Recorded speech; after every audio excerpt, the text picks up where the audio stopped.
Hello and welcome to Awaken Health Pod.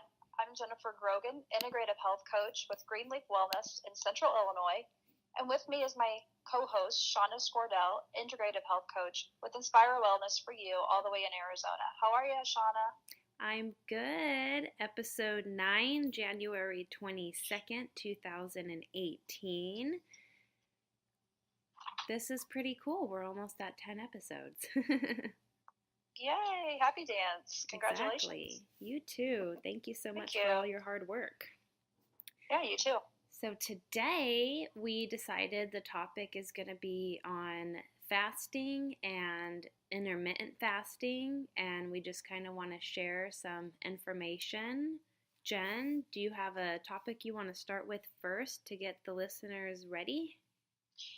Sure. First, I want to say that Shauna and I are not doctors, so we highly recommend that if you've never tried fasting or intermittent fasting, to please consult with your doctor because certain ailments could prevent you from trying it, and we don't want you to have any issues.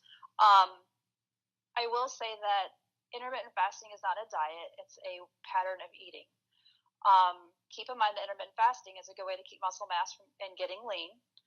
But I want to go into a little bit about the fed state and the fasted state. So your body's in the fed state when it's digesting and absorbing your food, okay? And then the fed state starts when beginning eating and lasts 3 to 5 hours as your body digests and absorbs the food you just ate. So a lot of times people think, oh, I'm hungry, but in all reality, you're not.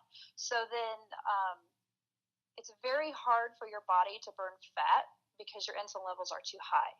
And then there's also the post-absorptive state. That lasts until 8 to 12 hours after your last meal. That's when you enter the fasted state. So it's easier for your body to burn fat in the fasted state because your insulin levels are low. So fasting does put your body in a burning state, fat burning state. Which is kind of nice if you have a few extra pounds that you want to get off, or if your doctor allows and you've got several pounds to get off and you're working out and you're watching your food, you're going to see a rapid change in your body, and it's kind of cool. There's different ways for intermittent fasting, so there's daily, weekly, and alternate days. I do recommend that when you're in your fasting and you're not eating, to do good tea, drink plenty of water, no sugar, but you can do some broth as well. So for the weekly intermittent fasting, if you wanted to do that, it's a 24-hour fast 1 day a week. The alternate day intermittent fasting, for example, you would eat dinner on a Monday night and not eat again until Tuesday evening, eat all day the next day, and then you're start the cycle all over again. And then you have the daily intermittent fasting, which you go 8 hours of 8 hours of eating, and then the other times you're off. So you can pick your time that works best for you. So you could do like a 8 to 4 p.m. or 2 to 10 p.m. and then you're sleeping, and then you get up, and then you might skip a breakfast and then go back into eating again. So just really what works best for you. Yeah, there's a lot of health benefits to fasting, and you can always get your doctor's permission or be under supervision for a fast. If this is something that you haven't dabbled in before, it is recommended that you kind of transition yourself. So don't go for an expanded period of time without eating right off the start. Make sure you kind of build up this time frame of, getting to 16 hours where you're not eating, and then, like Jen said, eating for your 8-hour period of time. So when you were talking about the food being the energy, that's exactly what happens. So if we're always eating, which is kind of this isn't how, in the caveman days, that we all know they weren't always eating. So they'd kind of have a fast and feast. So they'd go some time without food, and then they'd feast on a bunch of healthy food, and then that was their pattern. And then since then, it's become the norm to eat so many meals a day, all the time.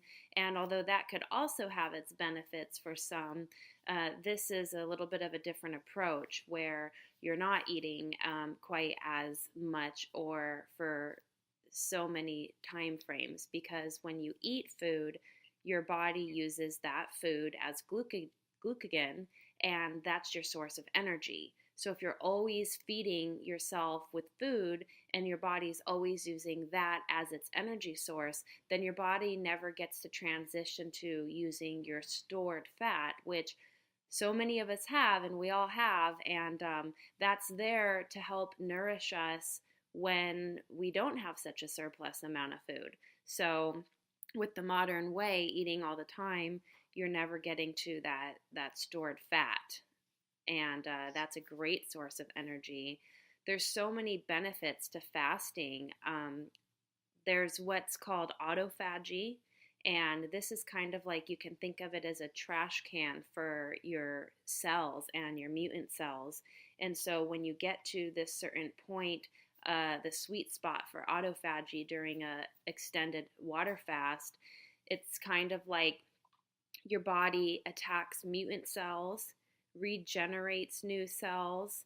It goes through this trash haul, just cleaning house of bad cells, and it's really amazing, and it's just a huge health benefit if done, with supervision. And in a few minutes we'll go into preparing for a fast as well, because that's very important, right, Jen? Yes, it's really important too when you come off of it, knowing what to do for food. Because you don't want to turn to cheeseburgers, you don't want to turn to, the candy bars and stuff, because you're just defeated everything that you just did. So, yeah, it's really important to go into that topic of how to prepare for it. Absolutely.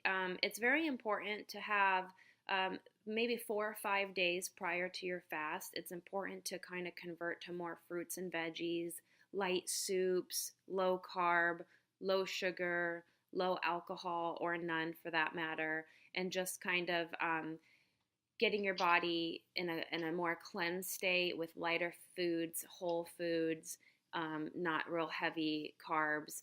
And then when you do start your fast, you're much better prepared. You can get through cravings better.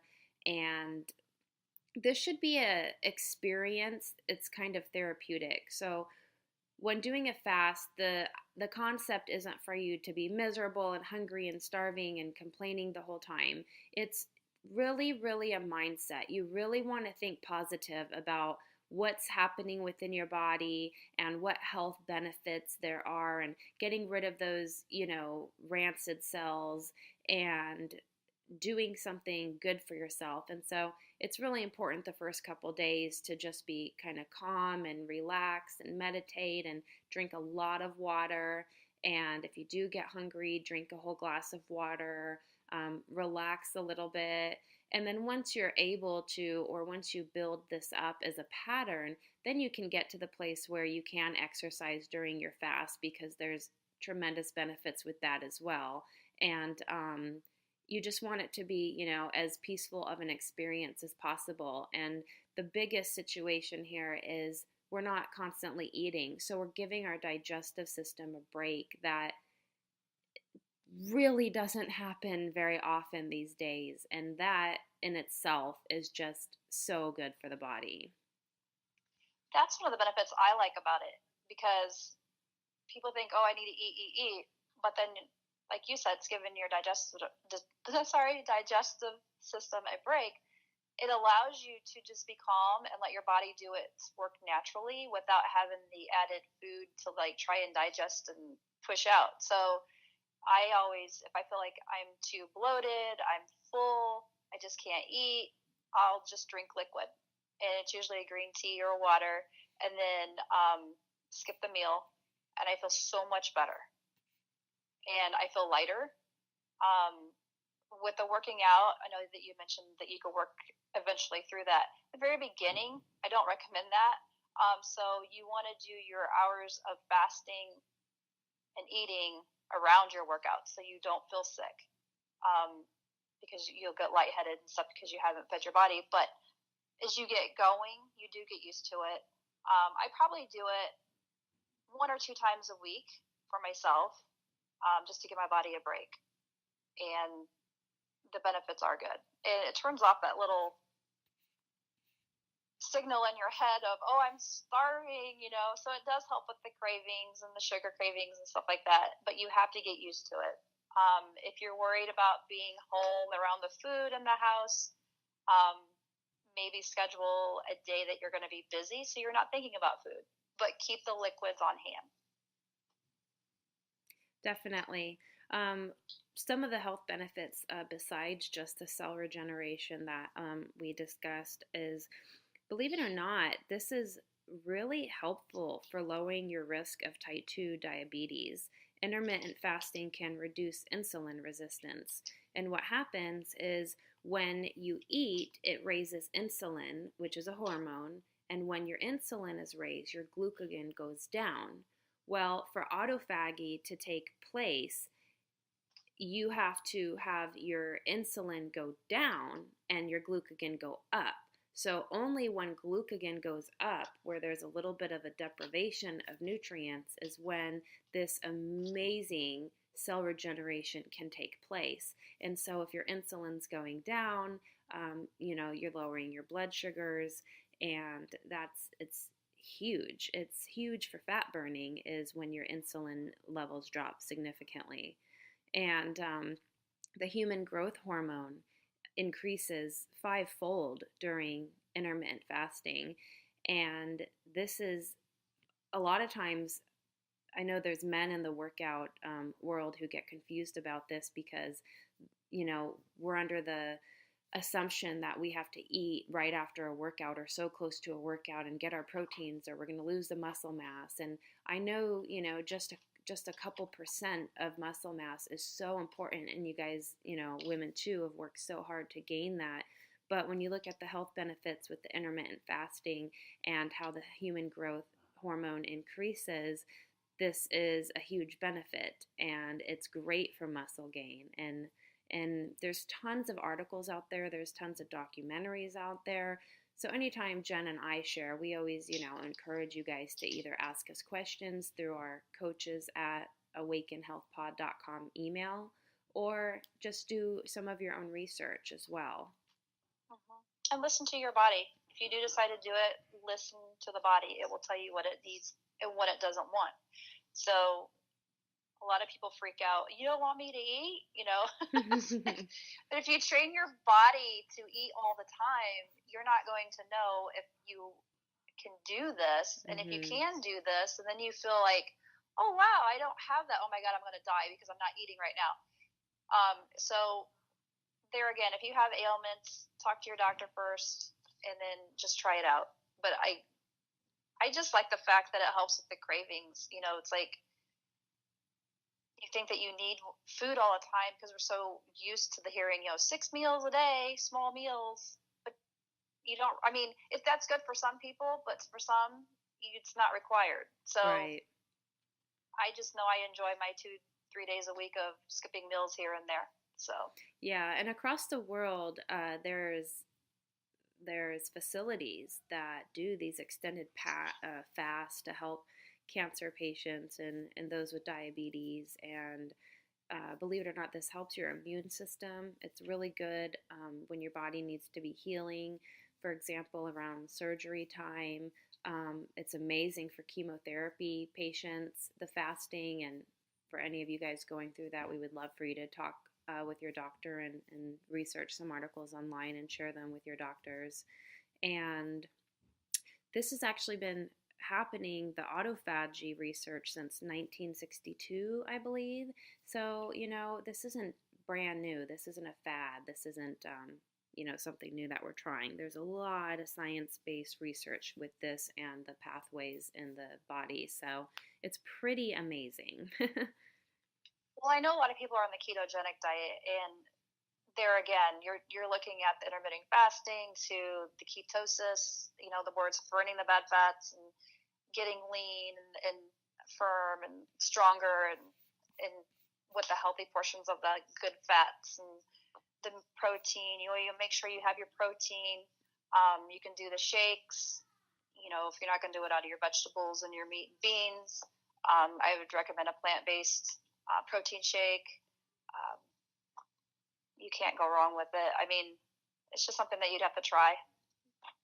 Yeah, and feel free to journal through your experience, and again, try to keep it calm until this is something that you get used to. Don't plan big events, or I mean, don't do this if you have to go to a wedding and there's food and cake and birthday parties and stuff like that. You definitely want to schedule this in around major events like that, or even major social events. This is something that, you're doing for yourself, and you're taking time for yourself, and that it does involve downtime. Does that make sense? Hmm. Now, Because you're going to want to enjoy the cake every once in a while, and the good foods that everyone else was eating. And if you're on this whole, oh, I can't eat right now, I'm in my right, starvation mode. right. So yeah, plan around those days. Now, as much as there are the health benefits, cellular repair, and everything else that we discussed, this isn't for everybody, like we said. And especially if you're pregnant, if you already have problems with sleeping, if you're new to diet and exercise, if you have uncontrollable cravings, if you're chronically stressed, and if you have any history of disordered eating, please do not try this. We're not recommending that the listeners go out and just start starving themselves at all by any means. So this is, like I said, a kind of like a therapy. We've talked about self-time before and self-care, and we've talked about vitamins and reducing your cravings with sugar. And again, this is just another topic of interest that is out there, and it does have huge health benefits if done in the right setting with the right care and with proper preparation. So, very important, just a great topic we want to share with you guys, and hope that you like the information. Exactly. You just said something about eating disorders. I overcame one. I was severely anemic, and so I'm glad you brought that up, because if you do have a past history of like not eating for whatever reasons it was, you have to be careful with intermittent fasting, because you don't want to trigger the thought process that you overcame or that you're going through that's causing you not to eat. Because when you gain control over that and overcome it, that's why I choose to do maybe 3 skip meals a week, period. I will not go past that, because I don't want to trigger in my mindset, oh, I don't need to eat. And it would be very easy for someone like me to do that. So I only allow myself 2 to 3 missed meals, because I don't want to fall back into a rut of where I was, 20 some years ago. So Right. it's just be really cautious. So it can be done, but like we said, it's not for everybody. So just keep that in the mind. Yes, please do.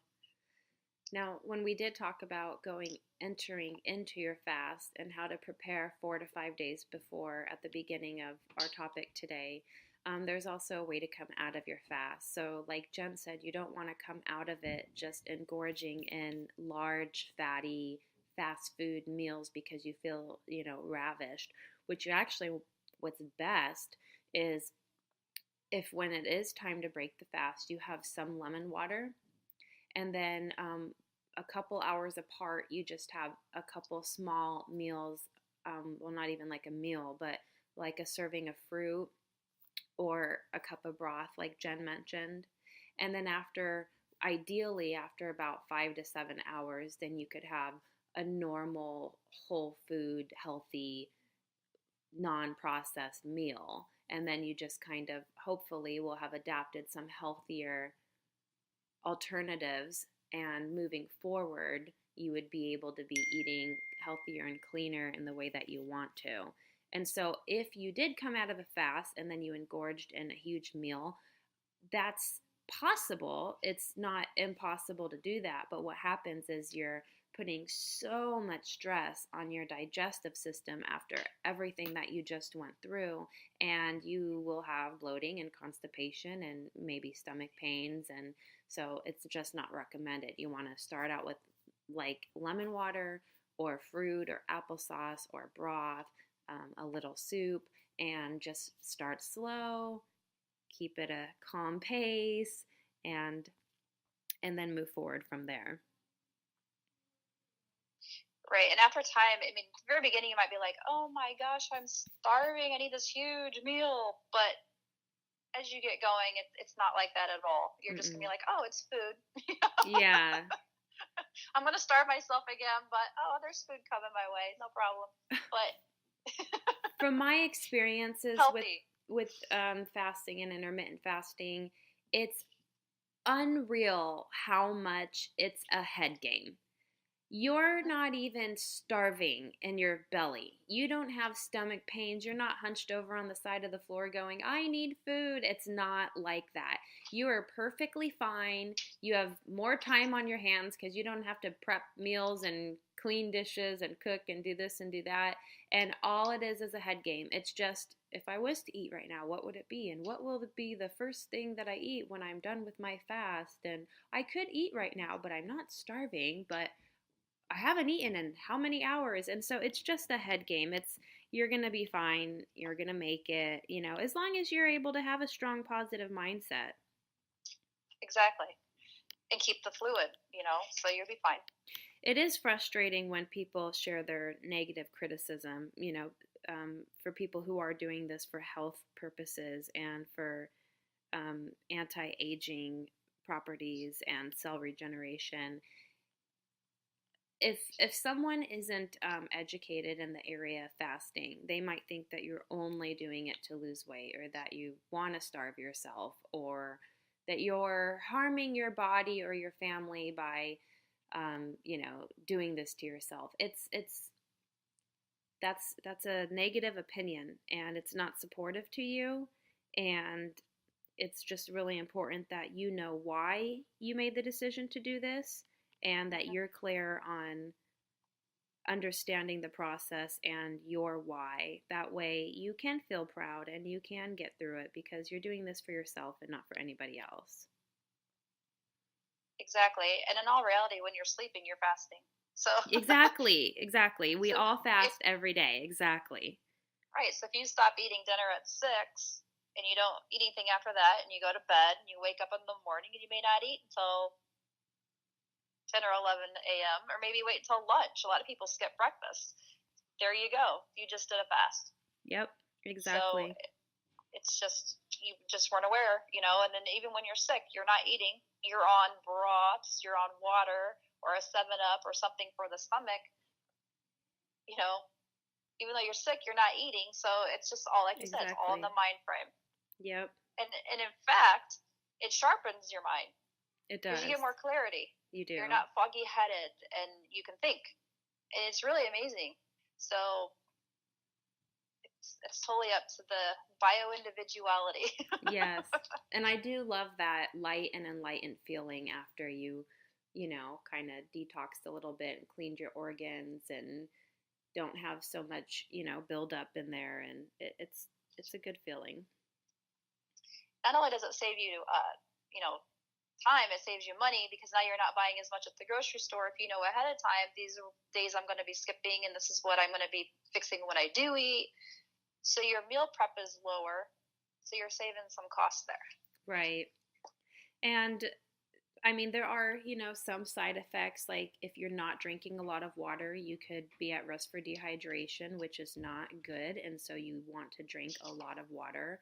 And also, if you get into some of those people who are familiar with ketosis, are familiar with having low or no carbs and then just having this crazy amount of energy, which can disrupt your sleep. So, the longer your fast, you just have to be a little prepared that, your sleep patterns could be a little interrupted for the few days that you're doing this. Um, and that's okay. If you get tired on a fast, it's good that you take a nap, that you get some shut eye. If you get a headache, it's good that you just kind of close your eyes and get through it. It'll pass in about 10 minutes or so. And depending on how long of a fast you are doing, if it's an extended fast and you have supervision, getting up, you might be a little lightheaded. So it's just recommended that you get up slowly. And that's why I like the process. It's just, like I said, I really think it's so therapeutic. I mean, it's gentle and it's slow paced and it's calm and you're being cautious. And I mean, talk about being mindful, right? I mean, you're so connected with yourself during a fast, I think. Absolutely. Like really tending to your needs and paying attention to what your body is telling you, like you always say. Yep. Gotta listen. So, yeah, I mean, some people might really like it starting out, and some may not, but just like we said, consult with your doctor. We don't want you to hear us say, oh, you can jump on the wagon at any time, whatever ailment, because that's not true. We want you to be cautious. We want you to be aware. We also want your doctors to know. Yeah.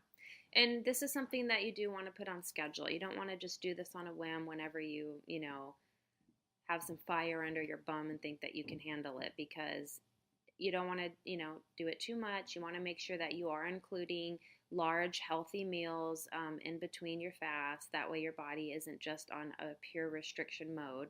If you're always on a restricted mode, you're going to face weight gain, pretty guaranteed weight regain in the future. And a lot of this, water fast is bloating and water retention if people see some weight loss there. But if you hit the right amount of time and duration, then that is permanent because of burning up your stored fat and using that.